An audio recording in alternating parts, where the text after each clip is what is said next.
पिंपरी चिंचवडच्या हिंजवडी टेम्पो जळीत कांड घटनेमध्ये धक्कादायक माहिती समोर आली आहे। टेम्पो चालकानं गाडी जळाल्याचं पोलीस तपासामध्ये समोर आलंय।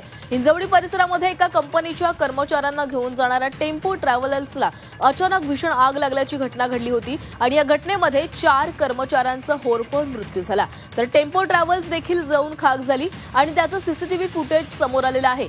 चालक आणि पुढचे कर्मचारी तातडीने खाली उतरल्यामुळे ते बचावले, मात्र ट्रॅव्हल्स मधील चौघांचा मृत्यू झालाय। मात्र या जळीत कांड प्रकरणानं आता धक्कादायक वळण घेतलंय।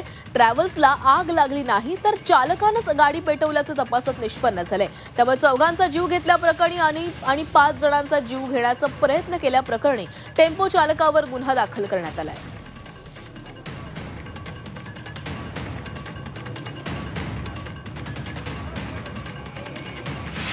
गाडीचा जो चालक आहे जनार्दन हंबर्डीकर वय 54 वर्षे यांनी घातपात रचून केमिकल बेन्झिन सोल्युशन आपल्या त्याच कंपनीतून आणून 1 लिटर बेन्झिन सोल्युशन स्वतःच्या ड्रायव्हिंग सीटच्या खाली ठेवलं होतं आणि त्याच्या खाली कापडाच्या चिंध्या ज्या कंपनीत त्या प्रिंटिंग कंपनीत वापरल्या जातात त्या चिंध्या ठेवल्या होत्या आणि बनाव करून प्लॅन करून आगपेटी लावून त्यांनी तो ब्लास्ट घडवून आणलेला आहे, ज्या ब्लास्टमध्ये 4 लोक हे मयत झालेले आहे।